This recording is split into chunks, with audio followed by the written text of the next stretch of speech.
The book of Genesis. In the first video, we saw how chapters 1 through 11 set up the basic storyline of the Bible. God has created all things, and he makes humans in his image to rule the world on his behalf. The humans choose sin and rebellion, and so the world spins out of control into violence and death, all leading up to the rebellion and scattering of the people in Babylon. And so the big question is, what is God going to do to rescue and redeem his world? Well, out of that scattering at Babylon, the author traces a genealogy of just one family that leads eventually to a man named Abram, later known as Abraham.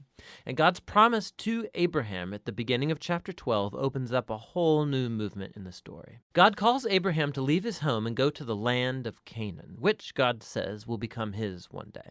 And in that land, God promises to make Abraham into a great nation, to make his name great, and to bless him. Now, these promises are connected back to earlier parts of the book. So Babylon had arrogantly tried to make a great name for itself, and that didn't go over very well. But God, in his generosity, is going to bestow a great name on this no-name guy, Abraham. And God's blessing of Abraham echoes all the way back to that original blessing God gave humanity in the beginning. So the question is, why is God going to bless Abraham and his family? And the last line of God's promise makes this clear. So that all the families of the earth will find God's blessing in you. Now, this is key for understanding the whole rest of the biblical story. God's plan is to rescue and bless his rebellious world through Abraham's family. And this is why the whole rest of the Old Testament story is just going to focus on this one family, eventually called the people of Israel. This is also why Israel will later be called a kingdom of priests at Mount Sinai. God wants to use them to show all of the other nations what he's like. And ultimately, this is the promise that gets picked up by the later biblical prophets and poets who say that its fulfillment will come through Israel's messianic king, whose reign will bring justice and peace to all of the nations. Now, at this point of the story, none of that's clear. You just have to keep reading and watch the promise develop. And so the rest of the book focuses on Abraham and his family. First, Abraham himself, then his son Isaac, and then his son Jacob, and then Jacob's 12 sons.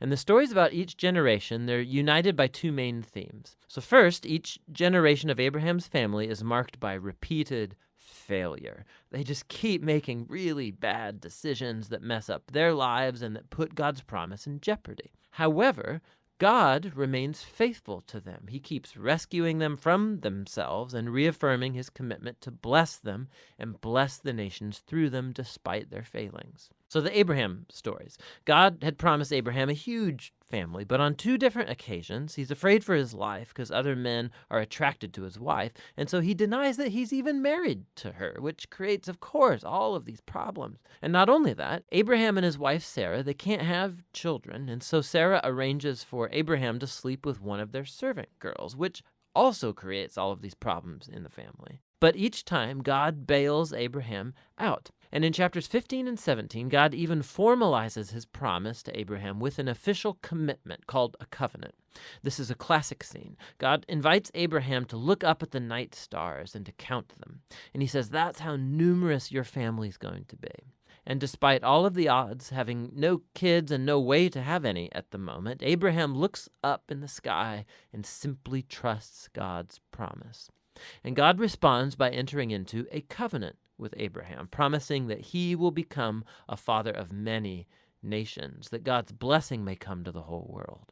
God asked Abraham to mark his family with a sign of the covenant, circumcision of all the male boys in the family. This is a symbol to remind them that the fruitfulness of their family is a gift from God.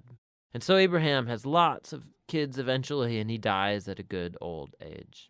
Now, the Jacob stories play out these themes even more dramatically. From birth, Jacob lives up to the meaning of his name, which is deceiver. He cheats his brother Esau out of his inheritance and blessing, and he does it by deceiving his old blind father, no less, and then he just takes off. He goes on to take 4 wives, even though he really only loves one, Rachel, and this creates all of these rivalries in the family. The only thing that humbles Jacob is being deceived by his uncle Laban, who cheats him out of years of his life. The tables have finally turned. And so it's a humbled Jacob that returns to his homeland. And in a very strange story, Jacob ends up wrestling with God as he demands that God bless him. Some things never really change, do they? However, God honors his determination, and he passes Abraham's blessing on to him. And he renames Jacob as Israel, which means wrestles with God. Now, it's this last part of the book, the story of Jacob's sons, where all the themes come to a head. Jacob loves his second to youngest son, Joseph, more than any of the others, and he gives him this special jacket. And the 10 older sons come to hate Joseph, and so they kidnap him, and they plan to kill him, but instead they decide to just sell him into slavery in Egypt, where he ends up in prison. Talk about family failure.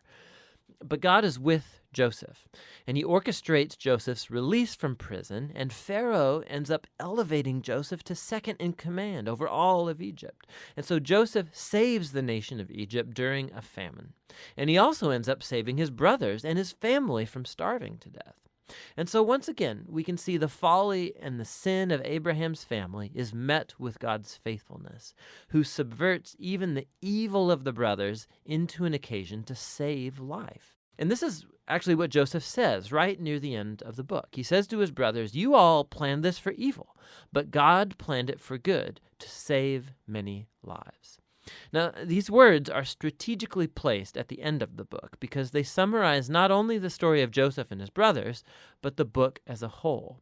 From Genesis 3 onward, humans keep acting selfishly and doing evil, but this God is not going to leave his world to its own devices. He remains faithful and determined to bless people despite their failures. You can see this especially in how that mysterious promise about the descendant of the woman gets developed throughout the book. So remember, Genesis 3, God promised that this wounded victor would come and crush the snake and defeat evil at its source. And the author then connects this promise directly to the line of Abraham. This is a part of how God's going to bring his blessing to the nations. Now, from Abraham, this promise gets connected to Judah, the fourth son of Jacob. And this is how. In an extremely important poem in chapter 49, in aging Jacob, he's on his deathbed, he wants to bless his 12 sons. And when he comes to Judah, Jacob predicts that Judah will become the tribe of Israel's royal leaders, and that one day a king will come who will command the obedience of all the nations and fulfill God's promise to restore the garden blessing to all of the world. And then after this, Jacob dies. And later, Joseph dies too. And the growing family remains in Egypt.